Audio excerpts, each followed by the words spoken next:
What up, what up, what up, what up, what up? It is your favorite Monday night talk show, and that is a sports talk show, and that is Dr. Oui E Talk Sports. We are here every other Monday to give you something to make you smarter at the water cooler with you and your coworkers to share. We're going to give you some nuggets. We're going to give you our opinions on what's happening in the sports world. Some of it is going to be non-sports related. It's going to be business related. We're going to give you some things to think about. We're going to give you, like I said, we're going to give you something to make you smarter when you talk to your coworkers, your friends, your family. You drop a little nugget and they're going to make you think. Just give us credit for it. Say, hey, I heard this great talk show and they said this. And like, oh yeah, they gave you a different way to think about it. So that's why we're here.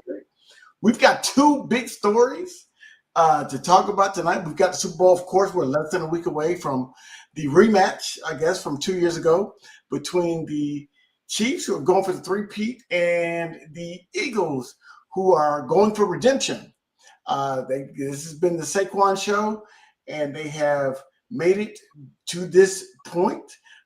So I guess not running him that week 17 or week 18 has paid off. They have made it to the Super Bowl, and he has been have to win for it to pay off.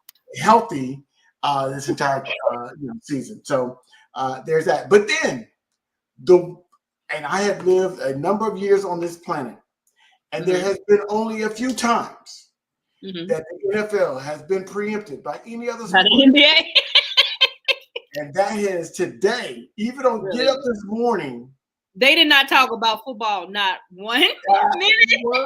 Not one segment did they talk about football. And tomorrow is media day in the NFL for the Super Bowl. So we know how big media day it is. It's huge. It is the day where famously Marshawn Lynch sat there and said, I'm just here so I won't get fined.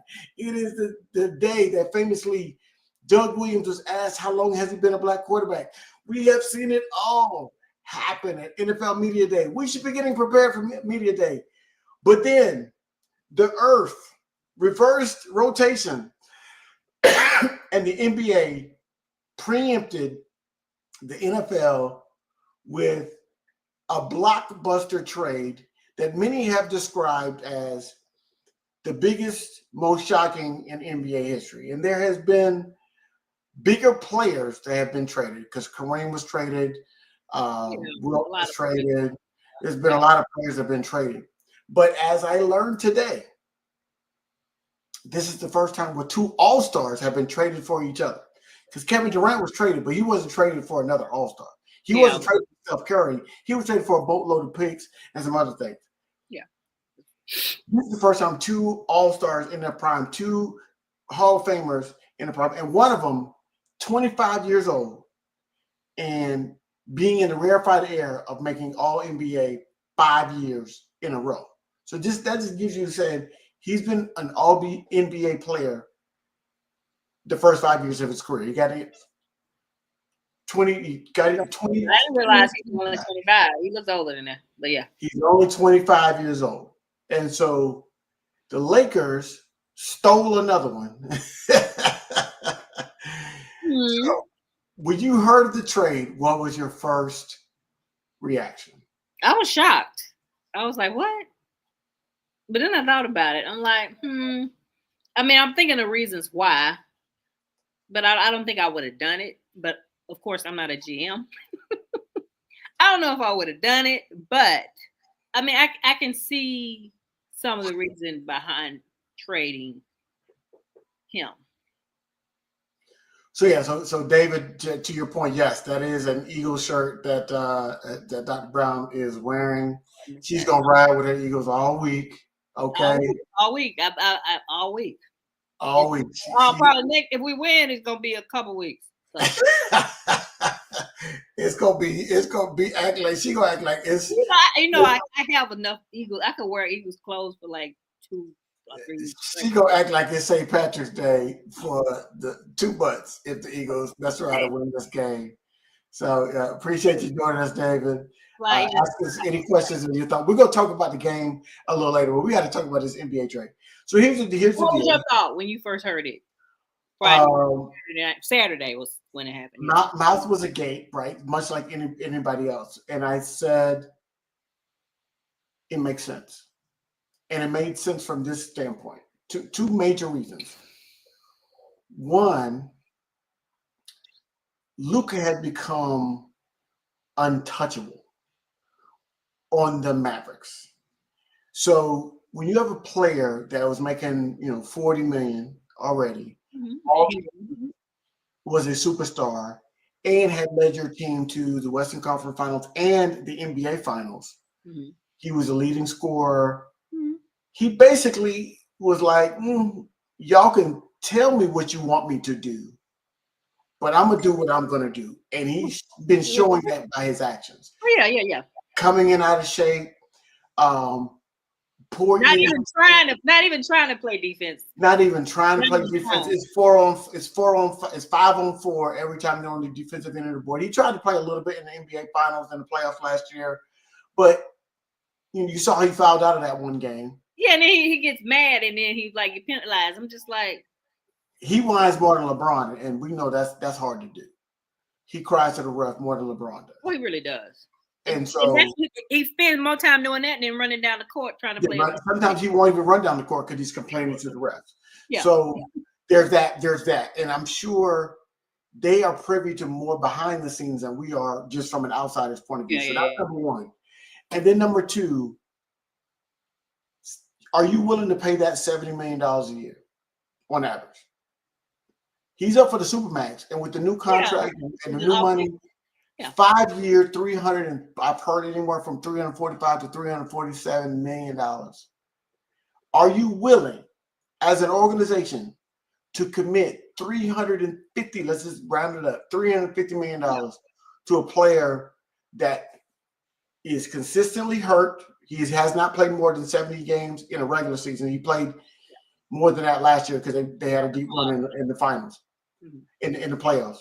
Yeah. Never played more than 70 games, and he comes in overweight and out of shape every season, and that has led to more and more injuries. And then you got to get rid of other players to pay his salary. At 25, right? So this is his behavior at 25. And what I know about men, we don't get better, we get worse. Unless there's some kind of reason. Unless there's a reason, right? Unless there's some pre-op reason for you to change. Exactly. And so the Dallas Mavericks and their new owners, because I think Mark Cuban just sold the team. Yep. Their new owners were like, we're going to be on the hook and strap with this dude for the next 5 years because nobody's taking that contract. So it's Supermax. $70 million a year for a player that doesn't play defense, doesn't take care of his body, comes in overweight, and is untouchable. Do I want to pay that $70 million? Because the more money you pay somebody, the more you validate their behavior. Right? Remember, AB is a classic example. Antonio Brown is a classic example. When they paid him, he got worse. Oh yeah. That's who he is, and this is who Luka is. He's been playing since he was 13 years old. So yes. So I feel you, David. He's not worth the Supermax contract. Hopefully, LeBron will. I hope that But you think LeBron will change or influence him? I think he got two messages. Number one is, you're not worth $350 million. So Spike can be a motivator, right? He could be mad right now. That's true. So Spike could be a short-term motivator. And two, LeBron is a player that can tell him, that can look him in his face and tell him that he's listened to. Because right now, he's top 5 in the NBA. He was top 5 in MVP voting. He brought it. So there's not a lot of players that can tell him, looking him in his face and tell him, he's fucking up. And LeBron is one of those few players that can do that. And he will actually tell him that. Yeah. And so, LeBron did it with Kyrie, and Kyrie got mad and left. LeBron did it with a couple of players. I mean, he's made other players step their game. He made AD, because AD was chronically hurt, and he got AD. Well, AD has actually been better. He's been less injury and less of a crybaby. The LeBron influence is on everybody. So I do think that there is a great possibility that he'll listen to LeBron. And I hope that he does because he has the potential Yeah, to be in that top 10 all time he and does. move somebody else out of that top 10, It maybe kind of top 5. it made me With think the of talent.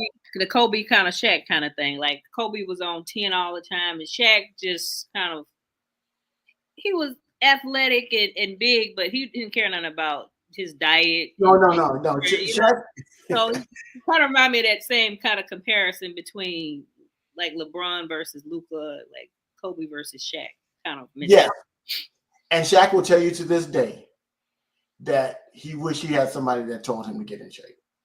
And that Kobe was right. But Kobe was younger and Kobe, was still coming along and Shaq was like and Shaq was the MVP of those 3 finals. I know everybody loves Kobe, but Shaq was the MVP of all 3 of those finals they won. Okay. So and the 4th one that he won in Miami.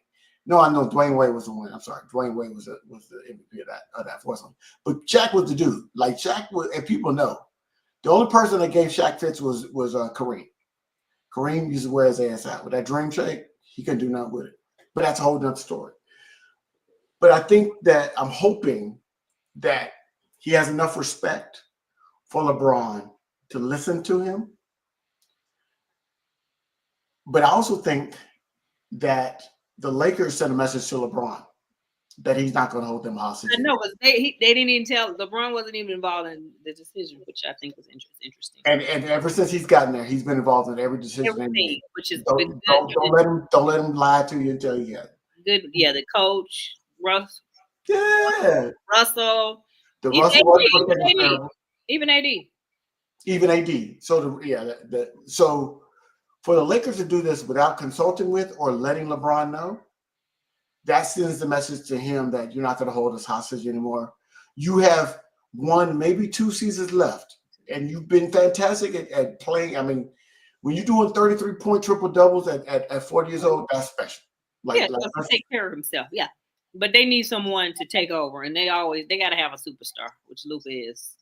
I'm a LeBron fan. I'm like, he's not leading a team to a championship. He's not, but it's not just him. He don't have the team around him, and they're not gonna win even this year with Luka though. No, they not. No bigs. They need a big man, and they need to figure out how they're going because both of them like holding the ball. They didn't even have a big man when AD was on the team because AD is 6'10", and he does not like playing a 5. He did it because they didn't have anybody else that could step into that role. He actually does play defense, and he plays defense. But he doesn't like playing 5. He said that to the Lakers, many times. I'd rather play the 4. I'm a 4. I'm not a 5. And so AD is going to be able to be happy because they've got 2 5s on their team in Dallas, so he can slide into the position he wants to play. He does not have to work as hard on the defensive end because they've got the rim protectors in the paint. Yeah. He can move around. And then with Kyrie being the point guard that he is, they can run that 2-man game, pick and pop, throw some lobs. He really this move for AD will actually prolong his career if they play it right, because he doesn't work so hard on both ends of the floor, and that's what causes his injuries. He's not a durable player. So when you have to work that hard on a bad Lakers team to win games, I mean, you dropping 40 and 20, 40 and 20, like that's ridiculous. Like you have to work that hard.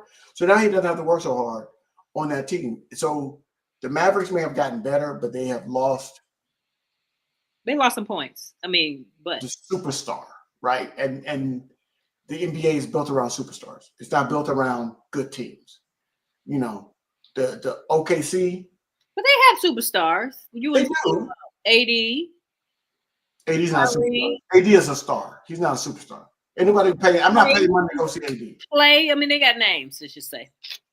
They've got names. Yes, they've got stars, and they took a step back from one superstar with other guys to be a team with no superstars, with a bunch of stars. Kyrie is still a star. AD is a star. Clay was a star. He's kind of dimensional. He's got a good name. Yeah. He's still get high. I mean, he's had how many injuries for one, and he's older. And you've got some great role players on that team. And so I think there'll be a threat. And remember, they were the team to put OKC out of the playoffs last year. So and that's with Fat Luka. So I think that they're saying Luka's pushing 260 pounds. And then he's injured with the abdominal injury. So I don't even know. So, AD has abdominal. Luka has a calf strain. Okay. He's had the calf strain since Christmas. And that's, and we know those soft tissue tears are coming because you're too heavy.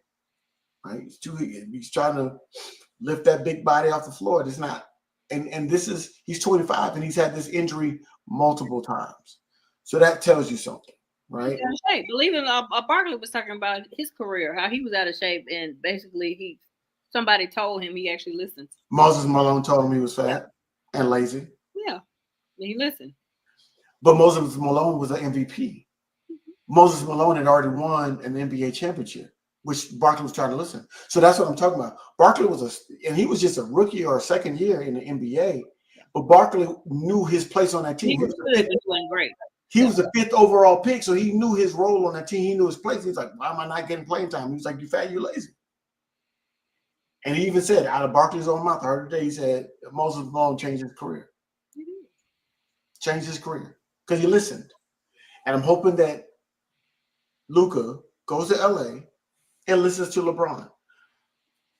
Because he could lead that team to back to He could, but because he's fantastic. And I'm not a big Luka fan. I like Luka. I'm not a big fan either, but I wanted them to beat the Celtics. Why? I don't know, just because. But he is Jokic with more offensive skills. Yeah. But he's a scorer. I don't think Luka's a shooter. He's a scorer. So he has to have that ball to the commentators and to your point tonight. The ball, yeah. They both need the ball. LeBron can play better off the ball. So if they're in agreement for Luka to be ball dominant and LeBron can cut, and I think that will help LeBron too without having to work so hard with the ball in his hands. But the rest of that team, oh my God, that's a pickup team at LA Fitness. Rui Hachimura, Austin, what's his name? Not Austin Rivers. The rookie from Tennessee. Yeah, I know you're talking about. Austin Reeves. Just to give you some perspective, Austin Reeves is and the rookie they just drafted from Tennessee. They're 24 years old. They've been in the league for years. Luka's 25. But Luka been playing since he was 13, though. Luka's been playing professionally since 14. So, but that just shows you how much better Luka is, right? Overall as a player. He is MVP caliber. And he would be so much better if he actually was in shape and played defense. Career scoring average, only 2 players. He's 3rd in the history of the NBA in career scoring average, behind Michael Jordan and I believe Wilt Chamberlain are the 2. Or no, Michael Jordan, somebody else, but he's 3rd in career scoring average. He is 2nd in playoff scoring average behind Michael Jordan. So the player that the Lakers are getting is fantastic. They just need him to be, and just think he has potential, but he needs to live out his potential, especially if he's more than potential. He's got numbers to show that he's great. If let's say LeBron leaves and it's Luka's team, and they need people. It can't just be Luka because for one, he don't play defense. Yes, so he could be better, and that's the crazy thing. He's phenomenal, and he could be better if he was in shape. Because when you got to play defense. It ain't just you can't just outscore another team. Because remember that was a knock on Steph Curry early. He was. They got Draymond. Draymond makes up. He don't play defense, but he makes more effort than Luka. Yes. So the Lakers are going to take a step back unless they make some other moves to get some big men. Because right now, I think the tallest person on our team is maybe LeBron at 6'8", 6'9". For real. Because, AD was 6'11". So LeBron might be the biggest person on our team now. That's legitimate. I'm not talking about bums on the end of the bench. I'm talking about guys that actually get in the rotation. LeBron might be the biggest player. So they're going to play small. They're going to play small unless they make another move. I forget. I think Mark Roman said talking about they'll be good if the rest of the league was below what 60 or something. I think he said Yeah. that. Oh yeah. And they were, so I do think that Dallas did them a solid by not asking for more. And they could have, and that's why everybody was like really flabbergasted by this trade. Was like Dallas didn't ask for more. They could have gotten more draft picks. They was trying to get rid of. It seemed like we were trying to get rid of Luka. Take him. Well, you got to think about it. The Lakers put themselves, behind the eight ball. They traded away AD, and there's no reason that Luka has to sign with the Lakers. Right? There's only 30 games left in the season. And Luka could sign with another team. He'd get less money because the Lakers still have bird rights. I think it's bird rights on him. But it's $250 million, not $350 million for 5 years. So that's way different. 50, like regular people like us look at $50 million like, give me $50 million 1 year and I'm good. Yeah, but these guys are in different, like, so you got to get out. It's monopoly money to them right now. So, but 50 is way different than 70. And when you're talking about a salary cap, when you're talking about trying to field a team that is legitimate, that could potentially make a run at an NBA title, tying up $70 million when you're a new owner too. So you're really kind of cash strapped because you had to pay for the team. So, when you think about the economics of it, new owners don't have a lot of money to play with because a lot of their assets are tied up in buying and making the purchase. So they got to make some money in order to be able to spend it. I don't think they want to spend $70 million on a player. And then when you think about the fact that he could have been, he probably was a jerk behind the scenes if I was putting money on it. It probably was because Luka can be a jerk. Yeah. So you think about when he's telling people, he probably telling them I'm the franchise. What you mean?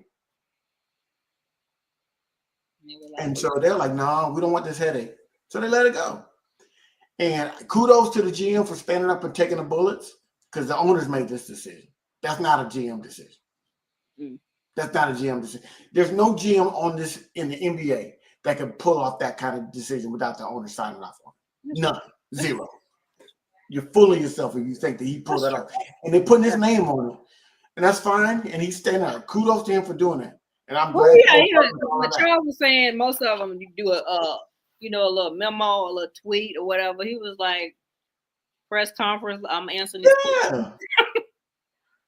And he did a good job of tight walking, he walked the line without throwing Luka under the bus. But he did, which I appreciate because some people throw people under. But also said, hey, look, he doesn't add to our culture. He fits, but he doesn't add to it. And he thinks AD's going to add to it. I think AD will too. Yeah, AD has built a work ethic. He brought that from his time with LeBron. Because AD in New Orleans is different than AD in LA. Don't let, So the LeBron influence, hopefully it will land on Luka. And that is, that trade, people forgot that De'Aaron Fox was traded to the Spurs. And De'Aaron Fox is an all-star, and he's a fantastic player. But Luka and AD being traded, like the Spurs just got forgotten. Well, they trumped NFL, which is hard to do. Yes. During football season, which is still going on, even though it's Super Bowl. On Get Up. When Get Up was born, it was not all one. I was like, they did not say one thing about football. Not one. 2 straight hours of NBA. I was like, NBA. And they didn't even repeat. They had different people on the 2 hours. Shout out to the NBA for doing that. That's a rare thing that happens, and that was fantastic. So shout out Super Bowl week when you could move the NFL off the top story in sports. You did something. So shout out to Rob Pelinka and the Lakers for pulling that off, and the Mavericks for saying, you know what. But here's the question before we switch to the Super Bowl. NBA. And I put this on this last question about NBA. Do you think this represents a shift, right? Because owners are not going to be beholden. That Supermax contract is $70 million a year. Shea Gilgeous, SGA is up for it this summer. Mm-hmm. Do you think teams are going to start pushing back? That's a lot of money to be strapped to, $350 million for one player. I think it depends on the player. But it is more NFL-ish than NBA-ish because usually the players run everything. Then the owners will just take a back seat to their star players. Yeah, I was surprised, and maybe the other owners might get a little some cojones and start pushing back on some of these players because there's some bad contracts in the league. There's some really bad contracts. NBA players, even amongst like sports physicians, they're prima donnas, and they really don't get hurt compared to NFL players. Right. So I mean, it's that the whole mentality is totally different. And you got to think about it like because of the way the collective bargaining is in the NBA, you can't just trade a player. It's got to be comparable salaries. When you got somebody making $70 million, that might be 5 players. That's true. You have to empty your whole team. That's true. And so you like. That's why I like Luka, one player, and he needs help. He can't just be it. Exactly. And so teams can't do it. So like the Lakers, if they sign him this summer, and I fully expect them to do that, that's $250 million they're going to have on the books. And the Lakers is not like billionaire owners. This is how they made their money. This is how the Bucks family made their money, was the Lakers. Yeah. So they're not like hedge fund people coming in with billions. You know, they're not David Tepper of the Carolina, where he was already a billionaire before he bought the Panthers. Yeah. Yeah. You know. Yeah, he had to borrow money to buy the Lakers. Yeah. So it's different. Yeah. This is different. So we'll keep an eye on that. So but kudos to the NBA and shout out to them. Good start to the season because I don't really pay attention to the NBA really till football is over. So. Yeah, and this has been kind of a sports hiatus for me too. So. Now, big game. I know who you got. I know who you pulling for. Yes. Your heart of hearts. You think they can pull it off? I think we can. Will we? I think we will. But we'll see any given Sunday. Because my brother was like, "You're out of your mind. You know they aren't going to win." Yeah, that feels like hater. That feels like hate. Well, he is. He always picks against my team. I don't know why, but all his picks are usually wrong. So, I'm paying no attention to it. But I mean, either team could win. It depends. Either team could win. We could have won the last game. We didn't. But we could have. It was close. It was, and I think that the Super Bowl cost the defensive coordinator his job because y'all to make any adjustments in the second half. And he was too busy thinking about Arizona taking the job. Yeah, and we Kellen Moore is not too busy thinking about New Orleans because he's going to take that job. It sounds like from all the rumors. It looks like the rumors that Kellen Moore is going to go to New Orleans. Yeah. The thing is this: hopefully he's thinking about his. Kellen Moore don't have to call too many plays though. Turn around, give it to Saquon. Saquon left, Saquon right, Saquon toss. He need to do a little bit more than that. Play action, throw it to AJ Brown on the sideline, and throw. You need to have other things because they're gonna try to. You need to have the other illusions because they're gonna try to stop Saquon. So you need to have the other stuff to kind of like keep them guessing what you're gonna do now. They can't fully commit to Saquon. That's what I'm saying. Because Dallas Goedert, Devontae Smith, AJ Brown. Or make the defense guess. That's what makes our game. Weapons. So, and you've got a great offensive line. You've got one of the best, if not the best, behind Detroit. Between y'all and Detroit, the best offensive line in the game. So the thing is, can you win the first half? If the Chiefs are close. But we won the first half last time, so that's not. Yeah, but that was the point. It was still close. Yeah. Because of that fumble and the scoop and score. Because y'all were handling the Chiefs, and then the fumble, scoop and score kept it close, and then the Chiefs makes adjustment. Yeah. You have to beat them down in the first half. You have to be up by 10, 13. Like we did Washington. Yes, I would say first half you need to be about 14 to 17 points. To where it makes it harder because now you can take the air out the ball, run the ball, slow the game down, eat up clock, and win the game. That's the way you like to win. If it's close, now you're opening up that door for Mahomes magic and doubt to start creeping in, and that's what you saw in Buffalo, right? Buffalo was good, but that game was close. It was close, and then that last play, and I'm like. I don't know. should have been out there toward the end of the game. I'm just thinking. And that noose around.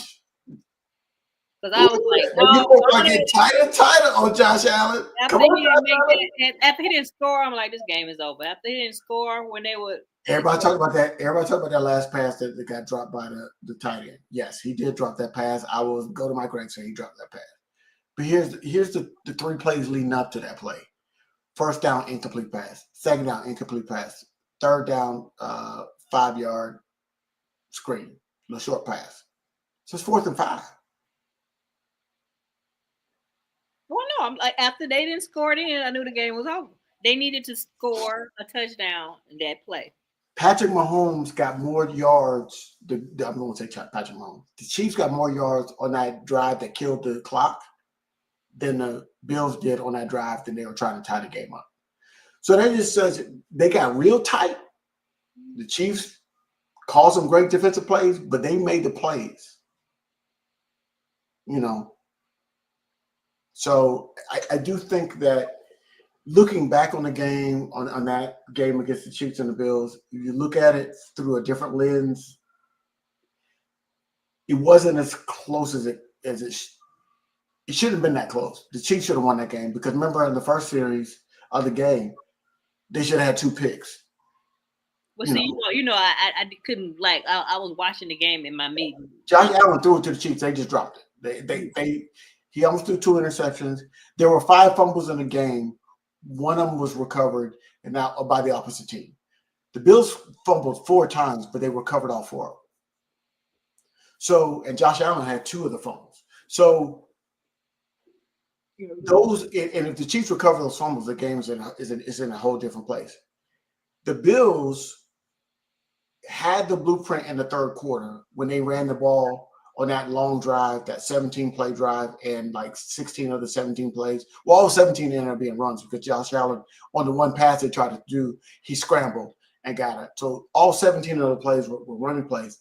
And I was like, if they keep doing that, they're going to win this game. But they did.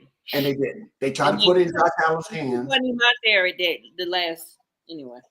And like, that was bad. That was I think when people play Patrick Mahomes, it's like they try to switch their game instead of doing what they do best. Do what you do. And I hope the Eagles do that because even win or lose, you want to lose. If you're going to lose the way you normally lose. Yeah, I'm like, don't change up. Unless you know that team stops like one facet of the game, but don't totally change up.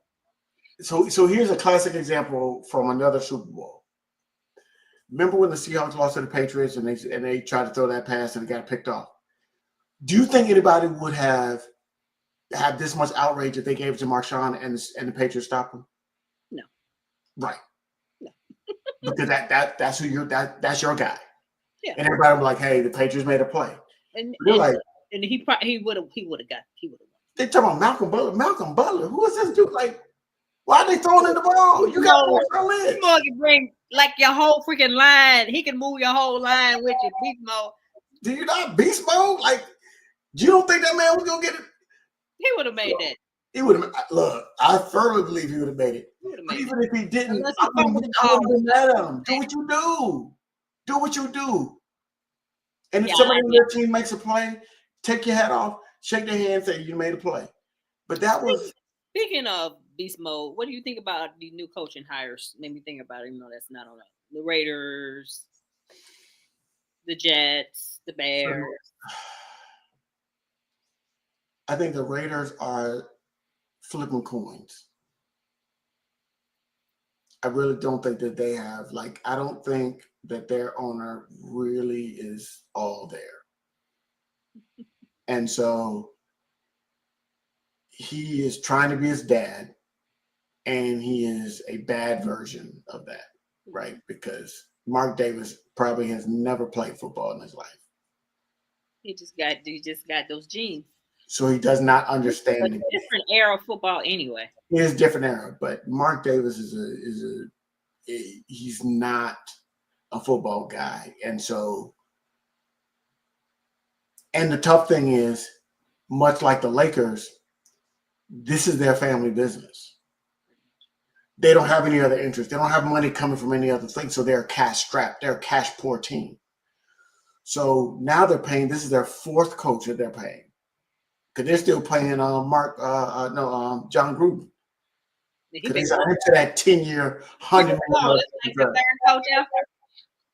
So this is the third or fourth coach that they're paying.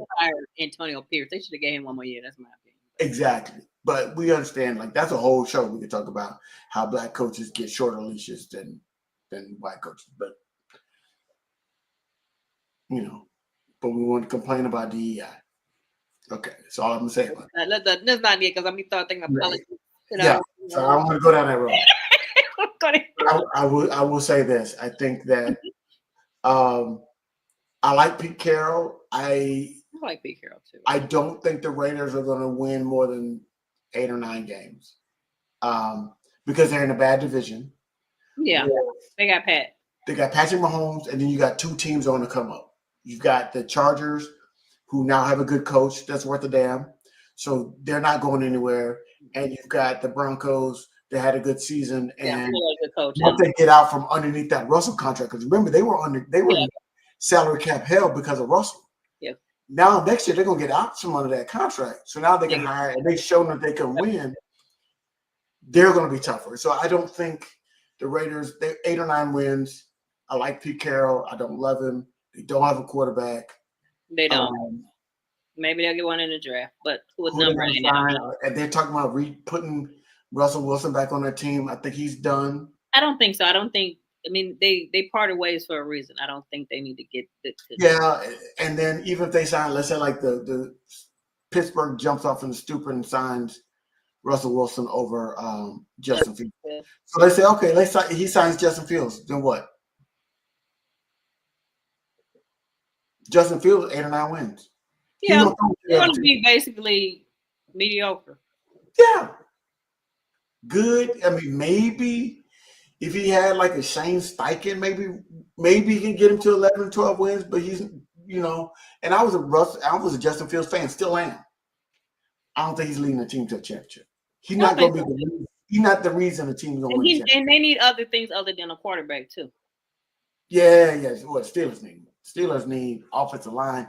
They haven't figured out offensive line in years, right? And then because they've had some good running backs, but the offensive line has not been good enough to win. And I think they need another back, and they need some more wide. They need another wide receiver. They need another wide receiver. They need a lot. The defense is good, but TJ Watt is getting long in the tooth. How many more good years does he have left? That's true. 2? That's true. And then he can't just be the TJ Watt show. I mean that's not how you can win. Yeah, because what's the corner that's the son of a former NFL player? He's a walking PI.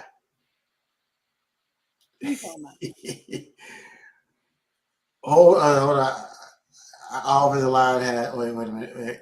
Okay, wait. No, I forgot my man Terrence watching.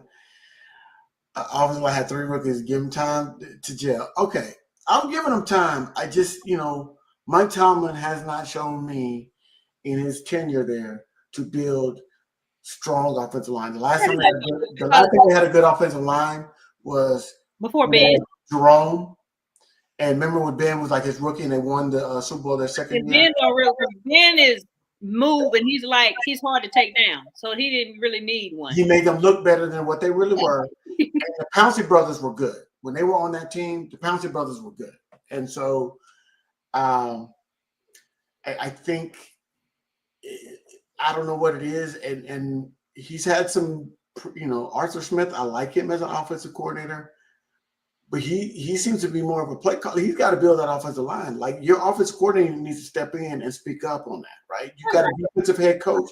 Offensive line got to bang. He's got to pound the table. But here's also their problem. They keep having this consecutive winning season streak, so it doesn't give them a draft pick. They're in one of the hardest divisions in the NFL, too. Right, so they're in purgatory. They're like my Falcons. They're in first round draft pick purgatory, and that is, for those that don't understand, pick 12 to 18, 12 to really like 24. That's purgatory. It is, but especially if you need a quarterback. You get what's left, Yep. right? The best offensive linemen are gone. The best defensive linemen are gone. The best quarterbacks are gone. So you can get a good receiver because receivers are coming dime a dozen. You might be able to get the best corner. You might be able to, get the best linebacker, but linebackers are becoming obsolete. Like there's what's left. What's left? And that's the problem I have with the Steelers. It's like they win. I love it. I love the streak. Do you blame some of it on the GM? Just like we win, and Howie does magic. He gets people. I love Howie. Who? Yes. So the GM, I heard a great line from my man Collins. I'm gonna give him credit for it, and I was like, I'm gonna write a post about this when I start talking about sports, writing about sports again. Is you can't. He said you can't legislate even. You can legislate fair. So the NFL legislates fair. That's why the draft the way it is the way it is. Yeah, because the bad teams get picked first. It's fair. They have a salary cap. That's fair. Everybody has to play by the same rules. That's fair. What makes it uneven is the people that are doing it. Howie Roseman and that team in Philadelphia, they have figured it out. The Dan Campbell and the team in Detroit, they have figured it out. They have made it uneven. In the fairness was legislated, but the people made it uneven. That's why they're both their coordinators are head coaches now, and people are looking to copy the Detroit model. Okay, so that's I love that line, and that's what's happening with the Steelers. They used to be uneven with the people that they had, and now they're not. So that GM, some of it falls on the GM. I won't blame the Rooneys. They're more hands-off ownership anyway. I actually like the Rooneys. I like the Rooneys. I appreciate the fact that they fought for the Rooney Rule. I love the fact, but I do think that their stubbornness and maintaining, holding on to coaches and the consistency, stubbornness and holding on to that GM has got them in football purgatory. And if they really want to win championships and not protect this antiquated, he's never had a losing season record, they're going to have to take some risk. Well, I agree with that, but I don't think I would get rid of Tomlin. But I think they need to do. You don't have to get rid of Tomlin, but you may have to trade some draft picks to move up in the draft. They need to do that. They need a quarterback, and they need a offensive line. Yes. So Terrence said this was the GM's first year, so we're gonna give him an incomplete in terms of a grade as a GM.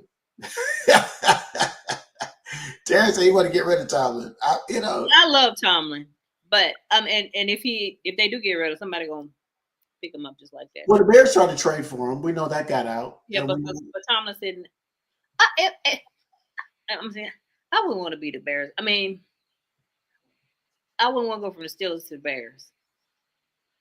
I think that's the same situation, just different. Worse. They got a quarterback at least in we think in Chicago. But you couldn't tell from last year. That's what I said. We think they got a quarterback. We know the Commanders got a quarterback. We know that. But see, I think a lot of his success has something to do with the coach, the offensive coordinator, the teams, new owners. I mean, it's a rare, like the quarterbacks that can outplay a bad coach and outplay a bad owner are rare. I think Andrew Luck did it in Indianapolis. He's a classic example of outplaying a bad coach and bad owner. He did. And they instantly, he was winning 11 games and he got beat up because it was a bad football team. And they just started getting better until he was too beat up and he was like, "Yo, why am I going? Yeah, I'm out of here. Yeah, I'm done." He's too smart for that. He's like, "Why am I doing this?" Yeah. We know Thomas got an extension last summer. He has a no trade clause, which puts him. I like Mike Tomlin more on the microphone than I do on the sideline.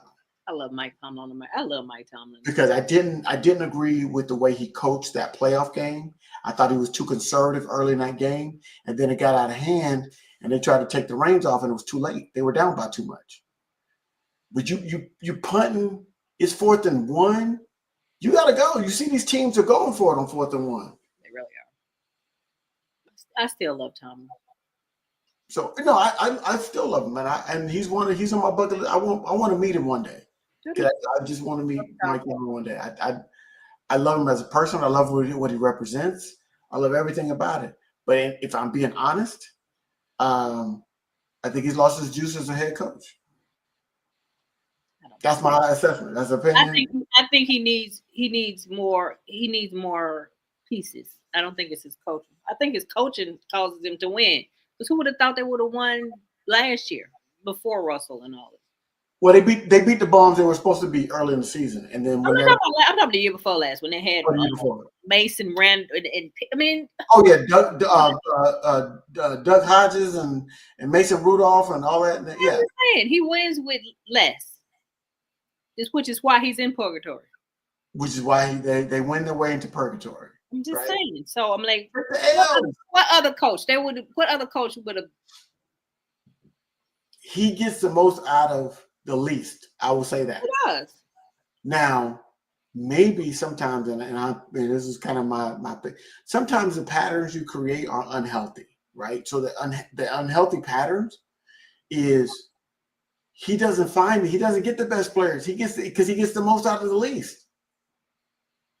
But see, George Pickens is a superstar on that team, which is why he's kind of acting an ass. He does. He might be the best player on that team.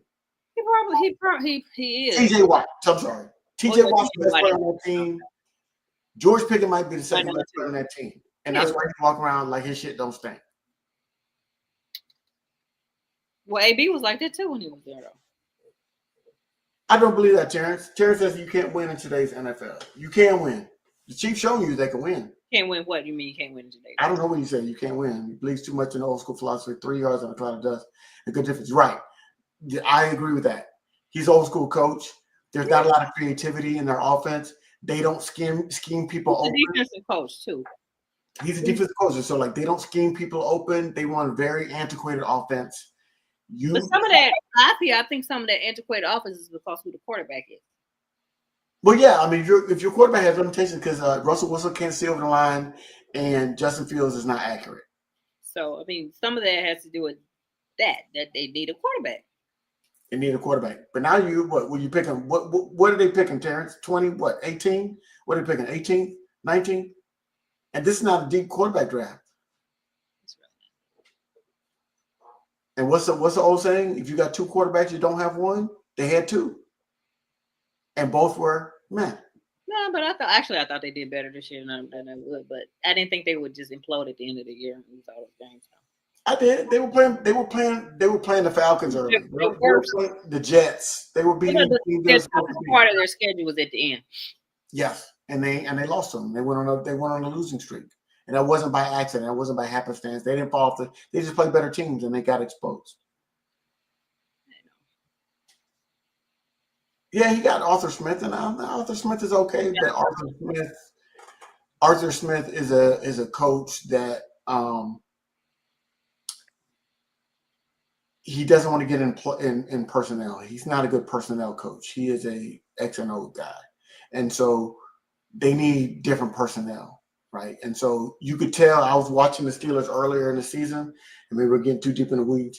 But when they showed Arthur on the sideline, he looked frustrated because they can't run the plays that he wants to run because they can't execute. They don't have the players to execute the plays that he wants to run. So he has to dumb the offense down for both his quarterbacks.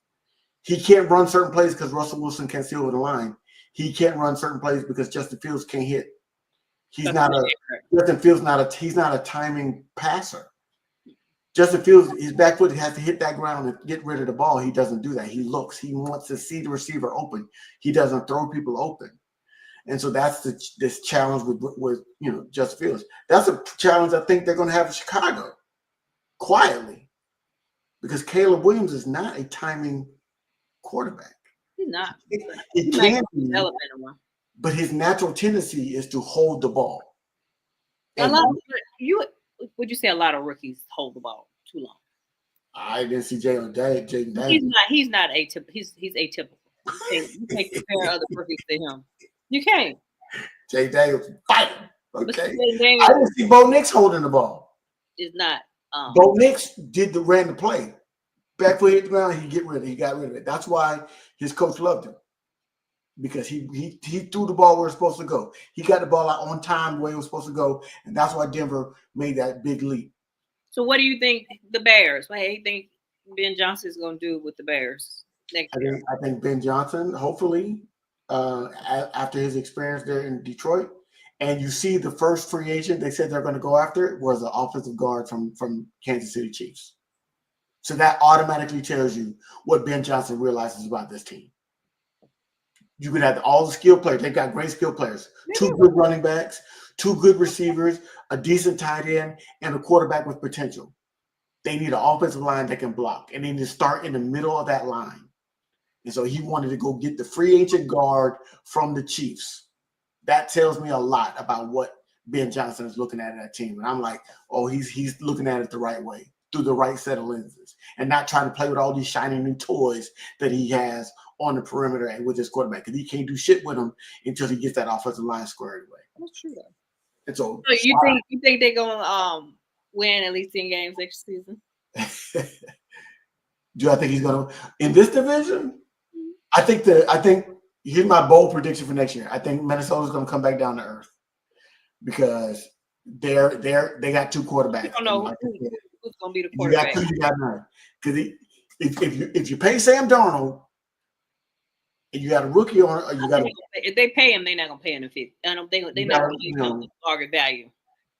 Right. So and Sam Darnold. And if you don't pay Sam Darnold, you're going to be bringing in a rookie coming in off, a second-year player coming off an injury that didn't play his whole first year. So they're going to take a step back, regardless of what happens. And they like the rookie. He looked good in preseason before he got hurt. He looked good, but they're going to take a step back for that reason. They're not going to win 14 games. Okay, so there's that. Green Bay, if Jordan Love could stop making mistakes, they'd be fantastic. Mm-hmm.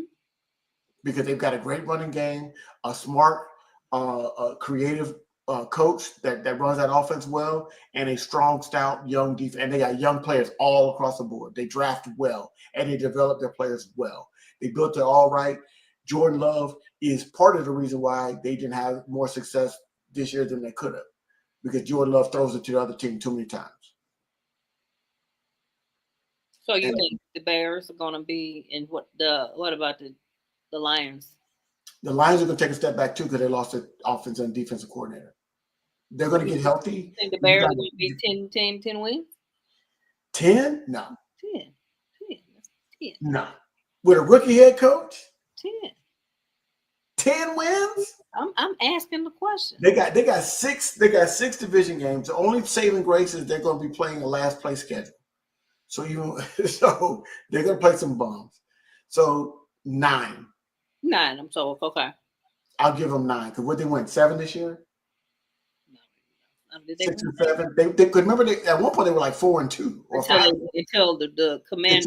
After that, they started losing. They tanked after that. For that Hail Mary. So they may have won 7 this year. So I'll give them 9. Green Bay, Detroit, Bears, Minnesota. In that order? I think Minnesota will probably finish last. I think Green Bay, Detroit, in that order. Green Bay, Detroit, Bears, Minnesota. That's how just on today, that's what I would think how the season would play out next year. That division. But you gotta look at like what if the Bengals come back with Joe Burrow? I mean, the Bengals got problems of their own. I think they will. They gotta pay Jamar Chase. And they should. And they should pay him. They should have paid him this year. Like 7-Eleven. They need to pay that man. They should have paid him this year because, like they say, yesterday's prices ain't today's prices. That's true. I would pay him. And he balled out. He got the Triple Crown this year. He got the Triple Crown. Yeah. But, come on now. They walked them way. They Dallas Cowboys that way into overpaying for a player. So think about the Cowboys. What do you think about their new coach? In the infamous words, what was the best say? Next question. About the new coaches. The Cowboys are on the same trajectory as their owner, a slow decline, and they're delusional. Their fans have always been delusional, and they're going to get a little bit quieter this year.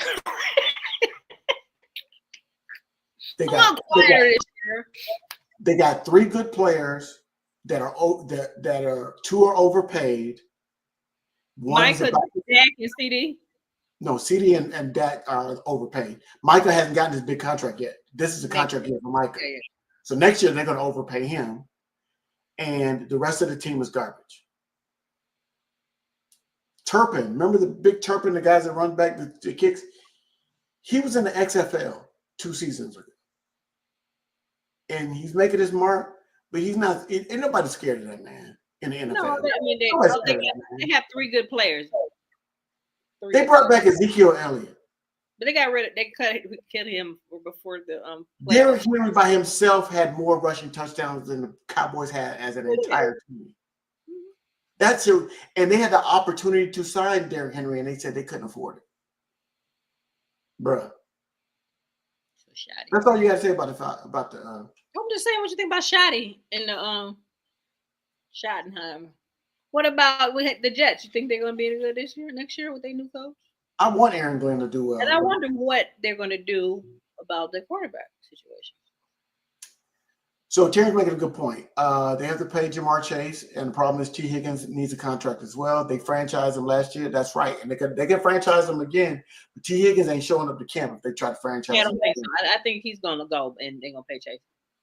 And Chase sat out, showed you he wasn't even up for a contract, and he sat out most of his camp, and then went and balled out, gave it to him. So they're like, cut a check. They're going to pay him, but I don't think they're going to pay. They're going to pay both of them. Oh, they better back up a Brinks. If I'm Jamar Chase's agent, if I don't hear that Brinks truck beeping in my driveway, I'm not trying to hear it.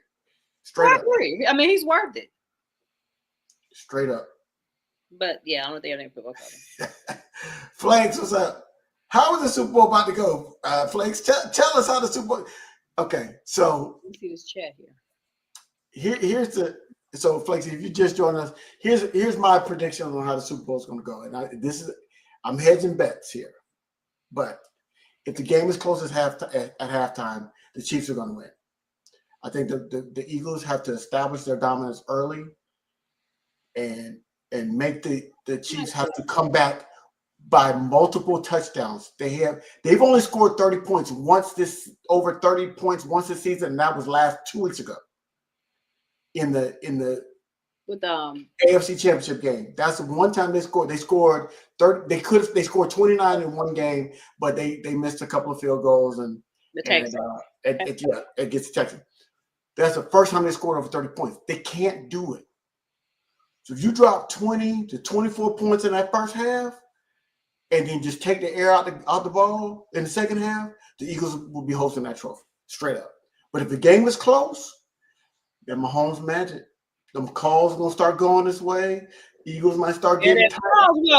I would agree with that. I'm just trying to tell you, if it's close, because the NFL wants. The NFL is biased. They want Patrick Mahomes and the Chiefs to win that 3rd championship. I know they do. The Eagles are gonna have to take it from them. Well, I agree. Terrence, please log off this game right now. Please log off this. That would be a great thing, but I'm still like when we played the Falcons. When we beat the Patriots, I was not happy until it was 0-0-0 because I'm like, Tom could come back at any minute. Yeah. And it's the same with Mahomes. Mahomes has got that same kind of Brady magic. So yeah, but the Eagles' defense is way better than the Falcons' defense was. Right? It's phenomenally better, and they don't even run a complicated scheme. They just got better players. Right? They just got a defense. Yeah, but they're young too. They're just that defense is. That defense, if they pull off and they mess around and win the Super Bowl, that defense needs to go it's probably top 5 all time. And they're not as flashy as the Ravens or the Bears, 85 Bears, or the other Ravens teams were. But this defense, or even the Patriots teams when they were early in their tenure, but this defense is phenomenal. It is. Vic Fangio has them playing, and they've got two guys on that defensive line in the middle of that defensive line. Them Georgia boys, Carter, and what's big 400 plus pound. The other dude from Georgia, the bigger one. Carter's the better one. Carter is the better one. I know what you're talking about. But the bigger one, because he can't play every down because he's too heavy. But he's athletic as hell. Jordan, what's Jordan's last name? Jordan Davis. He's a biscuit away from 400. But when he plays with a level of nasty, and he cannot be blocked with one player. But he only comes in. He comes in primarily on rundowns, and he comes in sometimes on like when they're playing pass coverage. But he can't play every down. But Jalen Carter, boy, serious. He's the second coming of Aaron Donald. Just he's not quite as dominant as Aaron Donald, but he's close. I don't know. Close. Jordan Davis weighs 336 pounds. 336. That's what they label him as. They got him as. But stop. 336. You better turn that 36 and turn it around. 363. 36, 6'6", 336. But stop. I want y'all to look at Jordan Davis. That man is 400. Terrence, who's better?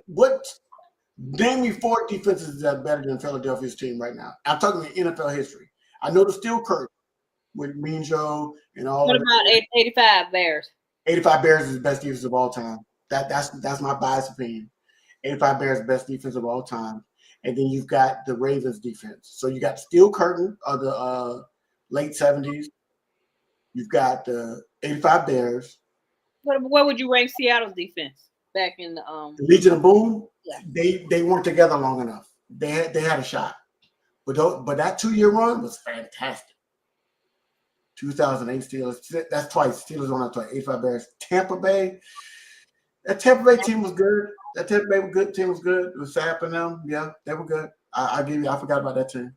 I forgot. Hall of Famers at every level on the defensive line, linebacker, and secondary. Ravens, yeah. I said the Ravens. I said the Ravens were there. The old school Ravens. Steel Curtain, 85 Bears, those 3, and the Bucks. That's 4. So I would say top 5. This Philadelphia team. If they stay together, if this team stays together, it's fantastic. They're gonna be there. And they get better in the secondary because that rookie cornerback, he's phenomenal. He's made some PIs, he's made some mistakes, but he is really, really good. Mitchell? Yeah, I like him. He's good. They got linebackers that actually play. Cooper Eugene. Gardner Johnson. They're good. They're good. Eagles on paper are better at every position except for quarterback. And maybe tight end, but I think Kelsey's past his prime. And I would say it's an even at defensive tackle because Chris Jones is for real. He is, yeah, I give him Chris Jones for real. And I take it back. Duffy at corner is really, really good. So he could start on the Eagles defense. He could start. So Duffy is a wash. Duffy's probably the better. Chris Jones and Jalen Carter and Jalen and Jordan Davis outweigh Chris Jones, but I say Chris Jones and Jalen Carter are a wash. Patrick Mahomes is better than Hurts. But the receiving core on the Eagles, by far better. I would say that the tight end, because he's more in his prime but Kelsey he's just a veteran. He knows what to do. Yeah, he does. He's just when he counts. Yeah, he knows how to step up in the big games, man. You saw what he did in the against the Texans. Gave the Texans everything they wanted. They didn't know what to do. They're like, this dude hadn't showed up all season long. And then he gave him a butt. He gave him a butt 10 2 times. What you mean? It just the receiver core the Eagles is better. The offensive line better. Defensive line better overall. The running back better. You know, they're just better. So And even though I think he was better last year because he got hurt this year. Buffalo was not better in player-wise. They had Josh Allen, they call him Superman. They've been trying to prop him up. But Buffalo as a team, when you looked at it on paper, they were not better. You mean it was Josh and some no-name guys, pretty much. Yes. And so because I was surprised they were even that good this year, honestly. I think I thought they were going to step back after Dibbs left. Addition by subtraction, right? So when they got rid of the diva, wide receiver, and he could spread it around, and he just played this game. But then they called a much more conservative offense. He was not putting that ball in harm play. That's when he usually used to turn the ball over. He was good for a turnover, especially a good red zone turnover. Oh, he was good. This year he's been good. Yeah. He ain't been trying to force the ball to Diggs. You know, it's interesting. Everybody says Jalen Hurts is a question mark, and I had I don't say that. I used to say that, and then I look at it and I looked at it like this: Jalen Hurts is the ultimate team quarterback. Yeah. He's doing what they asked him. Now, early in the season, first 4 or 5 games when they were about 500, maybe just a game over 500, he was good for a turnover a game. And then they started calling more conservatively. They started running the ball, which is they are. They're a running team. They got to run. The Eagles ran the ball, and Jalen does just enough when they ask him to do it, and he wins the game. He has not messed up. But he can do more than that, though. I mean, he can throw the ball. People are talking about. I mean, Jalen is a winner. He might not be the most accurate person. He does what's needed to win, and he doesn't really care about stats and all this other kind of stuff. He wins the game. Terry said his play is going to determine who wins the game. Yes or no? The offensive line is going to determine who wins the game. Because if they can run the ball, it's not going to be on Jalen. If they can run the ball, it's not going to be on Jalen. If Saquon gets off, Saquon has over 150 yards, the Eagles win this game. But even like we threw that last game, and we threw when we played Pittsburgh, it's not all about Jalen. It is actually a team sport. But the last game we threw it, and guess how many rushing touchdowns they have? 6. They still run the ball. But we still run the ball. We're not gonna stop running the ball. But I'm just because it's just what we do. But I'm just still saying that Jalen is not the problem. No, this is what I'm saying. He's a winner. Jalen's not the problem, but Jalen cannot be the solution, and I think that's what really people are saying. If the Chiefs get out early, if the Chiefs get out and have a big lead, nobody believes, and I'm not saying he can't do it. I'm not saying he's capable of doing it, but people are not going to believe that Jalen Hurts is going to lead a comeback against a Chiefs team if they're up by 14 to 17 points. Like, I could still believe, like, people, if Patrick Mahomes gets down, because Patrick Mahomes, the crazy stat I heard, Patrick Mahomes has been down in quarterback than Jalen, but that don't mean Jalen is a bad quarterback. Patrick Mahomes has been down in 4 of the 5 Super Bowls he's been in. Okay, and he's won those. So everybody believes if the Chiefs are down, if they're not down by big, then Mahomes could come back and win the game. I don't think people believe that if the Eagles are down big, that Jalen Hurts is going to lead a miraculous comeback. No, but I don't think people believe that. Not saying that he can't do it, because he was the best player on the field the last time that he played in the Super Bowl. Other than that, but that was a different team. But they didn't have Saquon. But it still don't matter. It's still Jalen Hurts, though. He's a winner. That's all I have to say. Yeah, he wins. I mean, a winner. You think when he got knocked out of that game when we played, it's a big difference between QB1 and QB2. Absolutely. Oh, way different. I mean, come on. Difference in play calling too. Absolutely. I think I was really surprised that your offensive coordinator stopped trying to be Superman. You know, just stop trying to throw the ball all over the place and realize he had all-time running back in behind Jalen Hurts. And when Kellen Moore changed his play calling, that team took off. True, and the defense seemed like the defense get better and better too. Yeah, they're playing fewer snaps. We talk about this on the show, and this is what, like we said at the beginning of the show, we're gonna make you smarter. Defenses, if a defense starts getting to 60 snaps, that's your line of demarcation. Once they get over 60 snaps in a game, their level of play starts going down. True. Especially if they're older defense. But the Eagles, what was happening when they were running the ball, they were staying on sideline. They weren't playing as many snaps. When they came in the game, what? They were fresher. They were able to rush. Fresher, and then and they were playing with leads. We rotate a lot of players too. Yeah, but they were playing with leads, and so you can play differently when you're playing with a lead, and that team's feeling desperate. And now you could just tell Jalen Carter, pin his ears back, go get the quarterback. True. Or get a turnover by CJ. Yeah. Bomb. They got to start throwing the ball deeper down the field, taking more risks. When you put the ball in harm's way, guess what happens? It gets picked off by the other team. That's what happens. But when you start playing 60, 70 snaps a game, the big boys start getting tired, and that pass rush doesn't. Yeah, they get tired. They wear them out. Yeah, they wear them out. So that's the line. So if you start seeing if the Chiefs, so what happened? Like for example, in the NFC Championship game, that first drive by the Commanders, I was like, ooh. 16 plays, but then they kicked. And then they turned the ball over, and they gave the ball back to, and that's when the game got out of hand. Because they turned the ball over. They had a lot of turnovers. They did. They had five turnovers in that game. That's what flipped the game. It wasn't. And the defense took the ball away, and then they went and sat on the sideline. And guess what happened? The Eagles just ran it, and then they throw a big bomb to AJ, and then they just kept running. And Saquon go hit his head on the goalpost. Next thing you know. Oh, another turnover? The game was over. The game was over. You know what? I think that a play that doesn't get talked about as much in that game against the Commanders, the game was still in balance early on. Remember, it was fourth down. It was like 4th and 2 or 3. And the Eagles went for it. And they didn't do the tush push. He threw that fade down the sideline and to A.J. Brown. He caught it. Mm-hmm. And then they scored a touchdown on that drive. That game, that play right there, was a momentum change, because if they missed that play, the Commanders get the ball back, and they showed that they can move the ball. They just kept turning it over. And it wasn't even Jalen; it was his other people. It was his.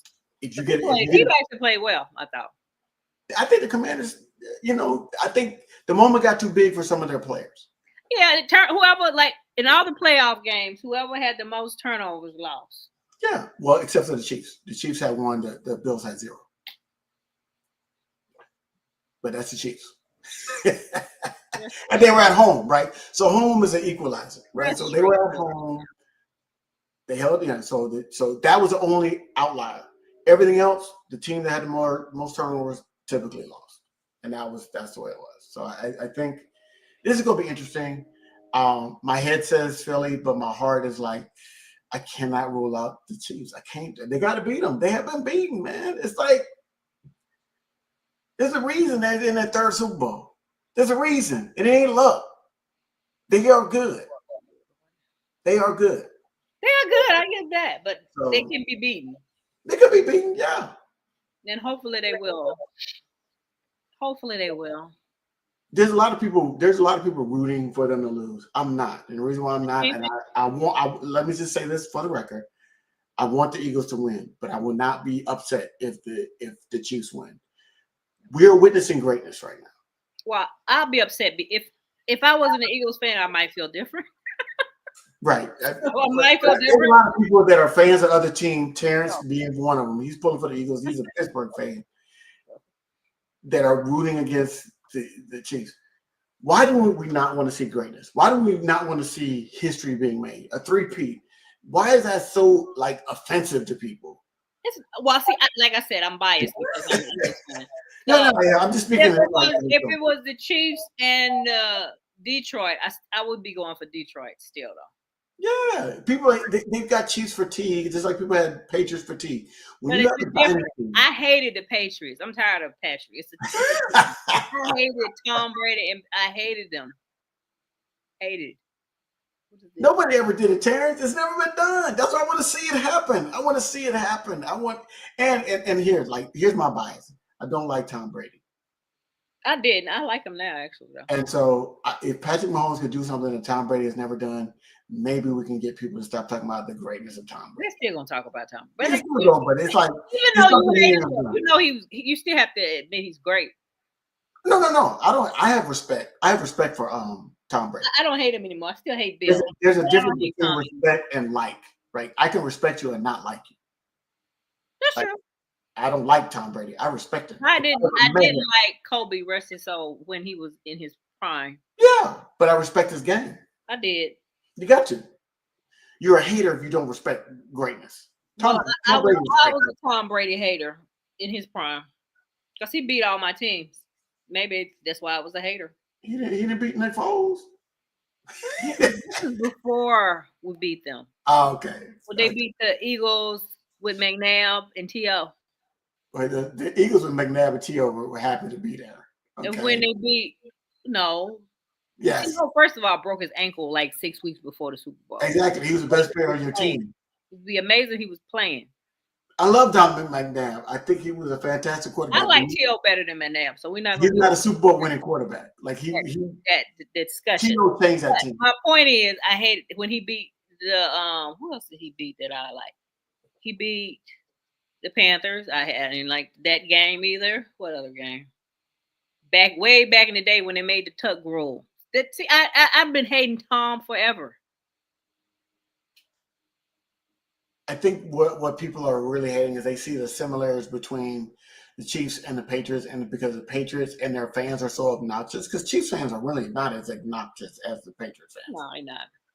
And so Boston is a bad city. Their fans are terrible. And so that made it worse because they were obnoxious fans. And so, you know, but what do I? There's a lot of similarities.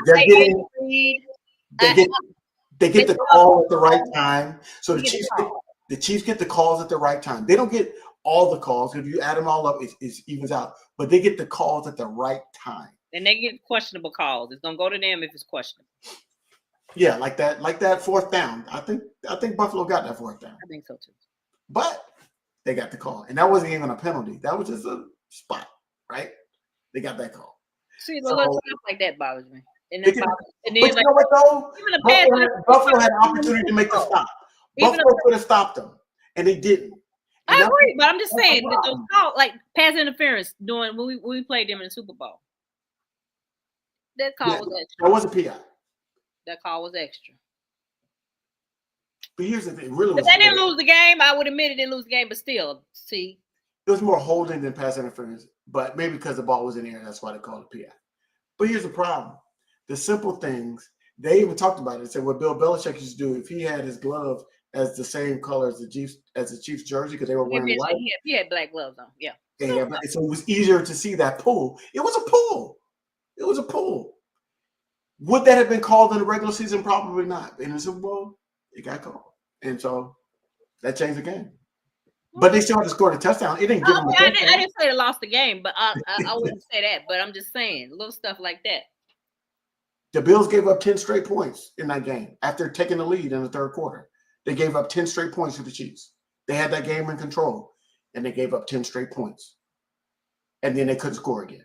Like, I don't blame it all on the ref, but if it's a questionable call, the Chiefs get it, which pisses people off. So it was another game they had a question. I think that's reductionistic. I think people are like, oh, it's a good call. No, it wasn't. It was a lot of plays in that game. Well, I agree. It didn't lose the game, but you still makes people not like the team. It does. It could shift. Thank you, Raymond. I'm put that on screen. Thank you. 2 words. Andy Reid. I like Andy Reid. I've loved Andy Reid, even though I think he needs to work on his health. He ain't gonna be around long. I mean, I just really think that when I see him talking, I think he's sick. Anyway, I'm for real. Like Andy needs to take care of himself. He looked like an albino grimace. But I would take Andy Reid. Take care of himself. I would take Andy Reid. Like a healthy person. There's only a couple of football coaches I would take over Andy Reid, and one of them is not Bill Belichick. I would not take Bill Belichick. I would take Andy Reid over maybe Bill Walsh on the 49ers. I would take Bill Walsh. Maybe Chuck Noll back in the heyday of the Steelers. Chuck Noll was a good coach. He was a great coach. I wouldn't say he's good. He's a great coach. You know who I would have taken if they had won one of those Super Bowls? Marv Levy, because Marv Levy was a great coach too. But he doesn't get recognition because they lost those 4 straight Super Bowls. Marv Levy was a great coach, but I'll take Andy Reid over Marv Levy. But I'm trying to give him his flowers. But I think, yeah, maybe Bill Walsh and Chuck Noll are the only two I would take over Andy Reid. He's a great coach. I like Andy. I don't. I'm just sick of Patrick Mahomes. I actually like Patrick Mahomes. I shouldn't even say this, but his little brother, his brother and wife used to bother me. His brother not so much lately. Yeah, he's learned how to shut up, and the wife has got quiet too. But here's the other thing: is I would say this: if Jimmy Johnson had coached longer, I might have taken Jimmy Johnson. Jimmy Johnson's a fantastic head coach. College that's why the Cowboys got all the freaking Super Bowl. He's fantastic. If it wasn't for Jerry, they would have some more. And that's why I'm loving the fact that they lose every year, because Jerry's ego got in the way. And that could have been that was a dynasty, and his ego got in the way. Yeah, and it's still getting in the way to this day. The Cowboys not gonna win until Jerry. Now it's beyond ego. I'm gonna give y'all a vocabulary word. Now it's hubris. Y'all look that word up. HUBRIS. It's beyond ego. It's hubris. Okay, that's what Jerry Jones has right now. But see, Jerry Jones, they're not gonna win until Jerry Jones realizes he need to just be an owner and not try to be a GM. Oh, he told you he's the best person to get them out of this hole. In his dream. That's what he said. He just said in his dream. In his dream. In his mind. In his dream. In his dream. In his senility, yes. His growing senility. He thinks Jerry, I give him, he know how to make money, but the rest of it, he needs to just let it go. Oh, yeah, he's built value, but he's built value at the detriment of his team. No, it's this Flash and Jerry's son.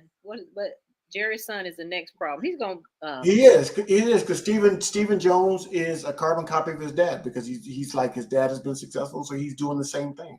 And he believes he can be a GM too. But please. A GM matter. GMs matter. They do matter. I need to get that shirt. And they matter.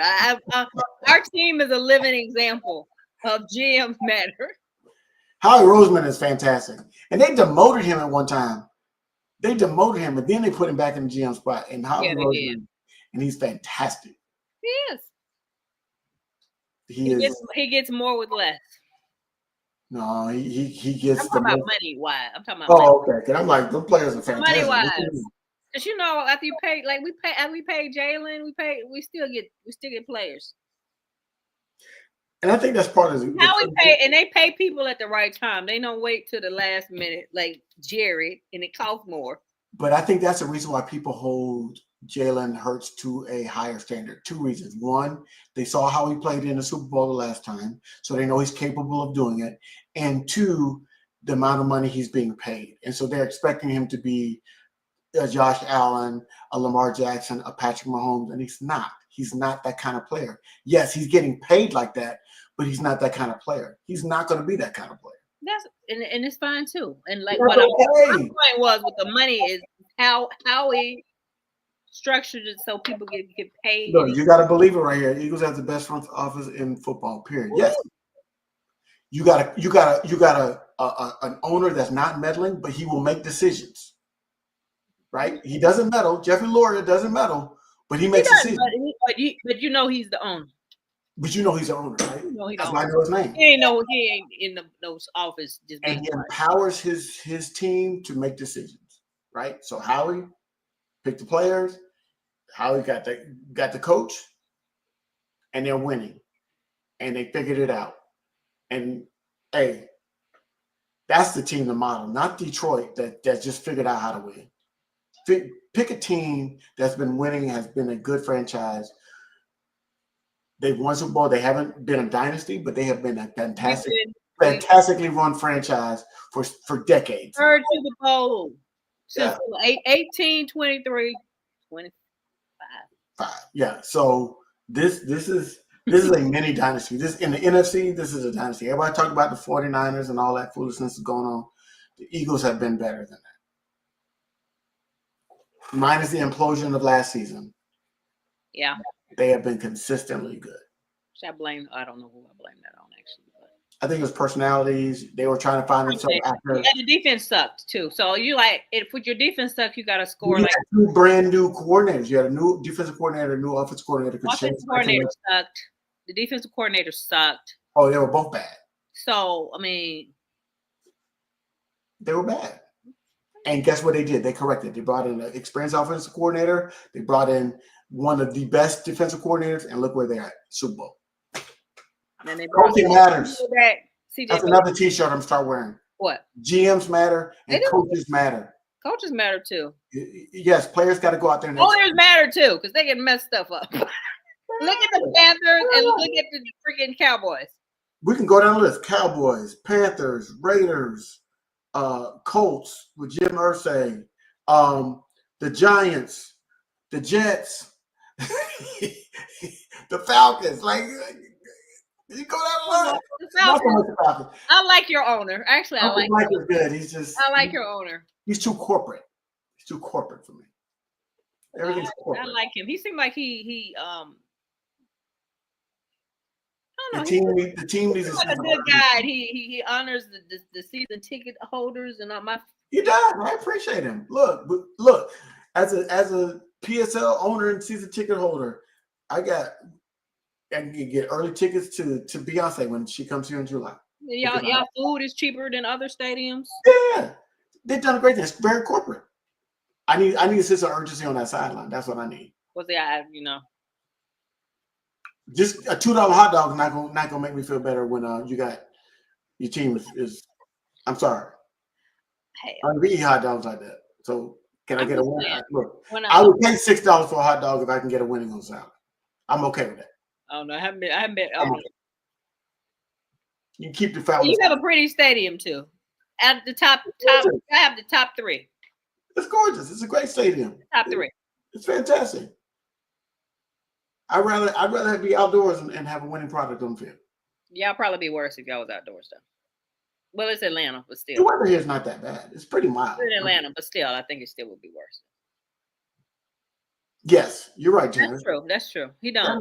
That is true. He's a good owner. They don't get involved. The Blanks don't get involved. He just hires the wrong people. That's absolutely true. I like your GM. He hires people that are corporate. Like he doesn't hire I need a fiery coach. Like I need somebody. A coach. I like it. Maybe I just like a coach because he's a black coach. And I want him. No, I'm pulling for him. And we got black. And I like him too. He has a personality. I'm pulling hard for my team. Not only am I paying money to see them play, but we got a black coach and a black quarterback. He's like GM. And y'all got it in the GM. And a black Terry Funk. No, come on now. And he seems like a cool person. I met him. He was clowning me because when I went to the Falcons pep rally with my Michael Vick Eagles jersey on. I like that. Split the difference. That was smart. I went to the pep rally. We were playing, yeah. Yeah, but I want them to win because of that. It's the blackest front office in the league. Okay, they understand that their fan base the Falcons fan base is probably one of the blackest fan bases in the league.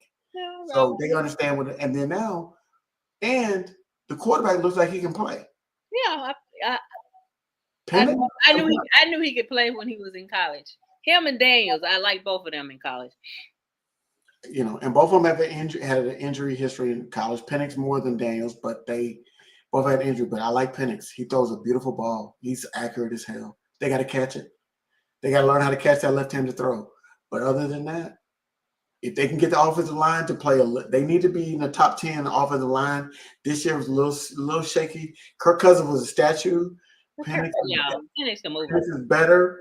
So maybe he's a rookie. He's a rookie though. So, I mean, he's still a rookie, even though he's a second. I like him. I like him too. I like him. So we'll see. We'll see. What y'all do? I hope Bryce does well next year too, though. I mean, that's going to be a tough decision. That's going to be a tough division because if Bryce continues his maturation and the owner doesn't get in the way of the coach and let them continue and put some players that aren't in the AARP in the NFL around him. So what do you think will happen to Kurt? Where Kurt going? Kurt's going to trick somebody to pay him again. What about you think Rodgers? You think he's staying with the Jets? Aaron I think Glenn Aaron was Rodgers has been done. They need to. you know he not returned. So you think he gonna be with the Jets? The Jets are afraid, and the Jets are afraid to tell him it's time for him to go. They need to cut him and go get your quarterback. And whether that's Why they gonna do that? and whether that's Sam Darnold on a discount because he lost money by playing poorly in his last 2 games. He really did. He lost at least $10 million. Whether Sam Darnold discount, Kirk Cousins on a hey, we're going to draft a guy, but we need you to be the stopgap like you did it, like you were supposed to be in Atlanta, but it didn't work out because you're terrible.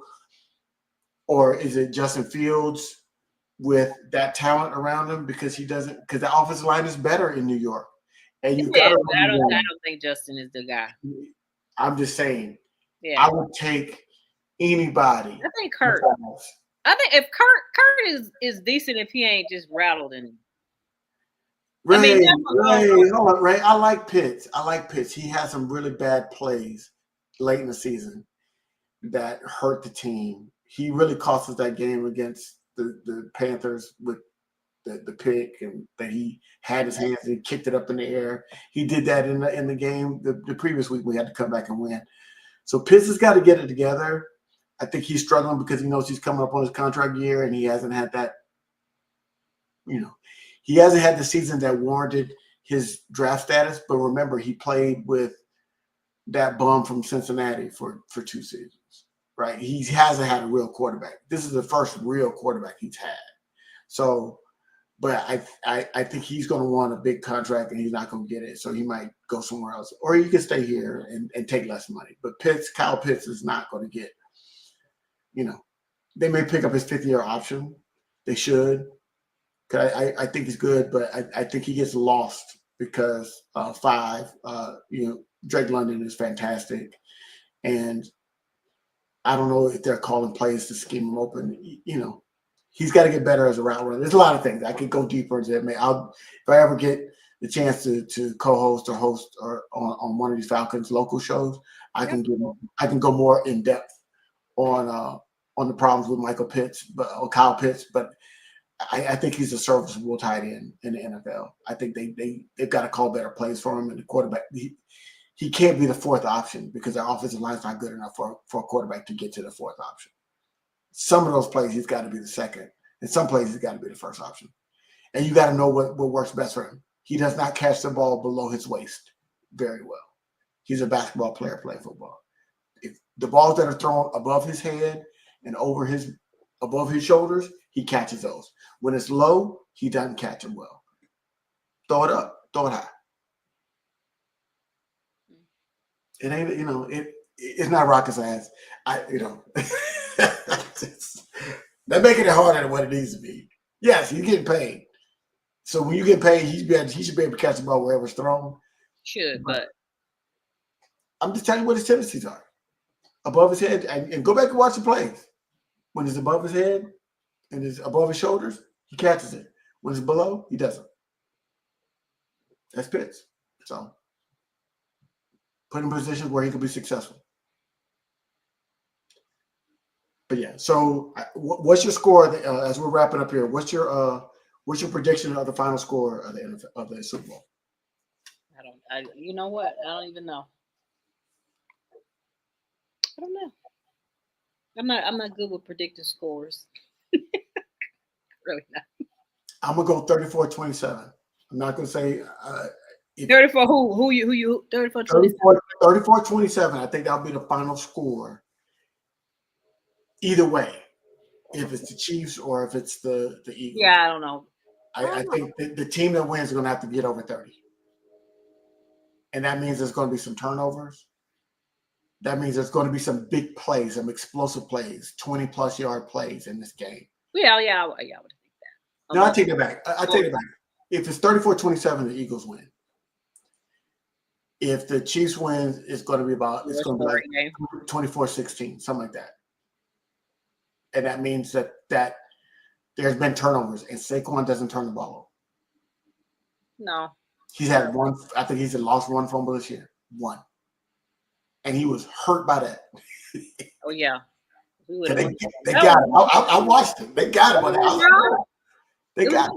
Wasn't it? Falcons. We won lost that game. It was the Falcons. Yeah, it was the Falcons. We got it. One turnover all season. So something's going to have to happen. Either it's going to have to be like a major injury, like Hurts goes out with the knee. Remember, he had the knee situation against the Commanders, or he has a concussion, something like that. If he goes out, then it's over because that's not gonna happen. He's just gonna stack the box against Saquon. Unless it's a concussion and they pull him out, he on the cart. He gonna play. He's gonna play. No, he's gonna play. He's going to play. He got 10 different braces on. He's going to have to be a full tear in order for him not to play. Yeah. But he's gonna play. If it's sprained, strained, twist, they're gonna shoot it up and he's gonna play. But or a concussion, they're pulling. Yeah, unless they pull him or he on the cart, he gonna be out there playing. He's gonna play, but it's gonna have to be if the Eagles go out there and play their game the way they've been playing it in this streak, they should win the game. We should. But they should win the game. We should. It's gonna be good, and I'm gonna have a good time at the game, regardless. We get all my little money's worth, all of it. I talked to one of my doctor buddies down in New Orleans yesterday, and I was like, "Are y'all okay?" He was like, "They haven't had a chance to recover, right, from the national championship, right? They just had the national championship. They had SEC." Yeah, he said basically he was like, "Man, we're still," and then they had that whole tragedy. He's like, "Man," he said, "We just haven't had a chance to recover." Then they had that crazy snow. Yes, and then they had the snow. He's like, he said, "We can't get it. Like, they just need to take a breath." So then they got Mardi Gras coming up after Super Bowl. So it's like, one of my friends invited me to a party the week after. I was like, "Girl, I can't come back." Like, you might as well just stay. I'm like, if we win the Super Bowl, I'll be in the parade. So I can't stay. Yeah. So it's tough. Like it's New Orleans. I felt for him when he was saying all that stuff. I was like, yeah, we just watch it on TV, but like to live there and all of that, like I remember Atlanta was unbearable when we had a Super Bowl here, and at that time I didn't live in the city. I lived in the suburbs, but it was still like it was hard.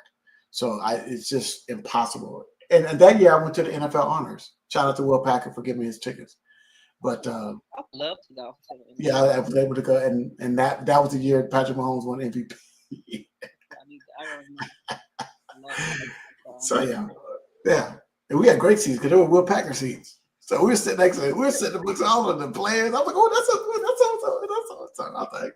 I felt like a little kid. I felt like a true. That's how it be. My godson works at the Dome, and he working tomorrow at Media Day. It's like cool. I'm like, take some pictures if you can. He's like, I probably can't. Yeah, it's tough. Like we got there too late. We got like Will gave us his vehicle and all that stuff, and so we had the we could have been on the red carpet and taken a picture, but when he called me, it was like so last minute, and I was on my way home, so I had to go home. I had to call the wife and be like, "Get ready." By the time we got back to his house, it already transpired to get in the car to go there. It was like it was the red carpet had already ended, but we were able to see the whole NFL. That's nice.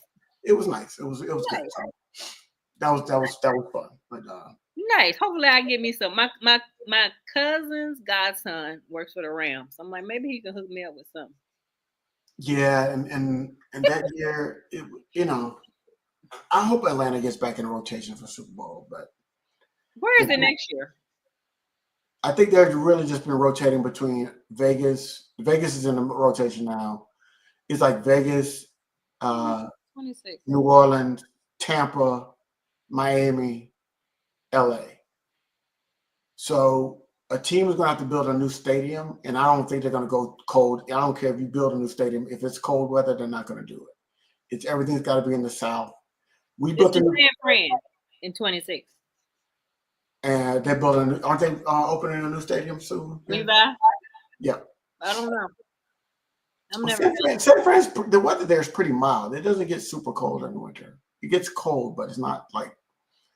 But it won't be like New Orleans where people are gonna be out in the streets. They're gonna be inside. So we'll see. Yeah, I think that's Levi. Yeah, I've never been to that stadium. So, yeah, it'll be good. I'm gonna be, For me, it's a win-win because if the Chiefs win, it's a three-peat, and I will be able to witness history. If the Eagles win, I'll be happy for them and their fans. So, and you. So, it's a win-win for me. I hate to say it. People say, "Oh, you're hedging your bets." I want the Eagles to win, but I'm not going to be hurt if the Chiefs win. I want the Eagles. Where do you think Miles Garrett gonna go? Since he said he's up to being traded now. Nowhere. I mean, nowhere. Nowhere. Yeah. If you're Cleveland, what incentive do you have to trade him? Well, you think they're gonna keep him? He wants to be traded. We should see Super Bowl that leave. Yeah, it is. Teams gonna have to give up too much for a player like Myles Garrett. I would love to have him come here to the Falcons because we need a pass rush so bad. Y'all really do. We are terrible. Y'all really need. So we would love to have him here. We would open up the red carpet. We'd roll out the red carpet for him. Do we have enough assets to give to Cleveland to make it worth their while? Our draft pick is not very high. I think we're picking like 12th or 13th, something, 14th, something crazy, So it's not high enough to make it worth it. So they get 2 early first-round picks. Who could we throw in? All of our skill players are on the offensive side of the ball. We don't want to give them up because they're young. Y'all can give me Kurt. Yeah, we could give him Kirk Cousins, and I would give him Judon too, because Judon, we traded for him from the Patriots, and he was terrible. So we give him Judon. Yes, you're right, Terrence. We haven't had a pass rusher since John Abraham, and we drafted that bum out of Clemson first round a couple years ago, and he was horrible. He's out of the league right now. That's how bad he was. He's out of the league. And the 1 year he had double-digit sack was, guess what? A contract year. Come on, man. Yeah. And he had 14 that year. And like one game he had 5. So it was like, when you really break it down, he was hot garbage. Vic Beasley, that was his bum name. Yeah, Vic Beasley. Bum. Somebody bought him jerseys too. I still see him walk around the stadium. I'm like, why are you wearing that jersey? It was terrible. Terrible. Vic Beasley. Come on, man. Well. Yeah. It was bad. Yeah, John Abraham was the best pass rusher I saw in my Falcons tenure. John Abraham was the truth. I saw him in South Carolina, Columbia, because he went to University of South Carolina. I was in Columbia because my family's from there, and we were in this random bar. He was sitting in the corner just having drinks. He'd already retired by then, but I said, "Oh, this is John Abraham. Nice dude." Did you talk to him? I spoke to him. I didn't have a whole conversation. I spoke to him, But yeah, he was chilling. He was just sitting in the corner. I was like, okay, Abraham.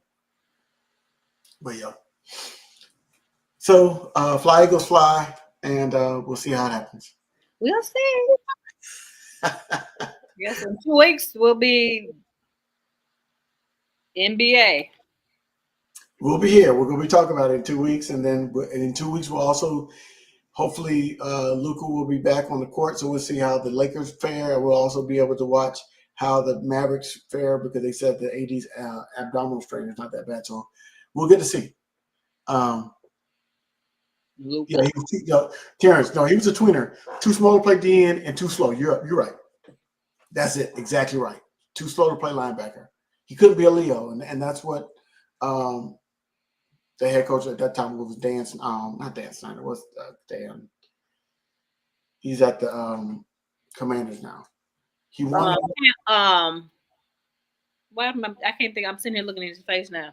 Yeah, but he wanted him to be like a Micah Parsons type player, and he didn't have the speed to do it, and he wasn't strong enough to do the rushes that Micah Parsons does. Even though they're about the same size, Micah Parsons knows about leverage. He's a much better player. Yes, Vic Beasley was just a good college player. I mean, that happens. Like, it happens a lot. It happens more than people think. Dan Quinn. Dan Quinn, yes. I saw him at NFL Honors. and I almost ran up on him. I'm glad I didn't. Are you not a fan of him since the I'm not whole? I'm not a super fan of his, and I was not happy with him at the NFL honors, and so I had a couple pops in me because it was one of the intermissions, and I was about to run up on him, and my wife stopped me because I was about to give it to him. He was engaged, but I'm like, yeah, that's one of them times, man. But I was like, woo! I had that liquid courage. I was about to start asking some tough questions. So, so I'm glad I did. But yeah, before we really go, shout out to the Rattlers for bringing back the Arms Blossom Classic. We'll be back down in Miami this year, playing Howard, which is fantastic. Labor Day weekend. I already got my room reserved for that weekend.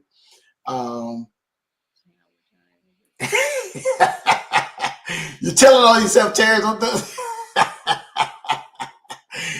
Yeah, I know you're at. Yeah, he's that dude.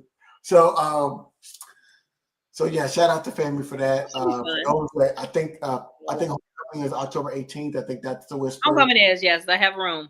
I already got a Airbnb reserved for that. So 5 home games this year. So I forget who's playing for homecoming, but I think Albany State, no, Alcorn.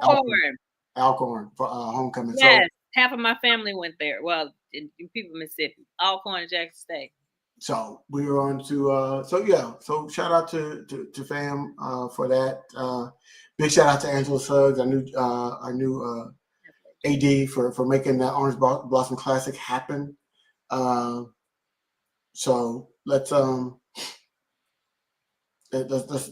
make it happen. So my man JB is on here. So JB he is his son is on the team. His son was a freshman at FAM this year. He plays on offensive line. So we'll see him number 51. That's why he put it there, number 51.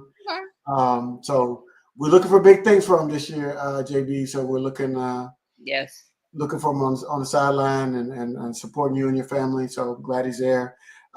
Maybe my son will be at FAMU next year as well. So yeah, he's track. Right.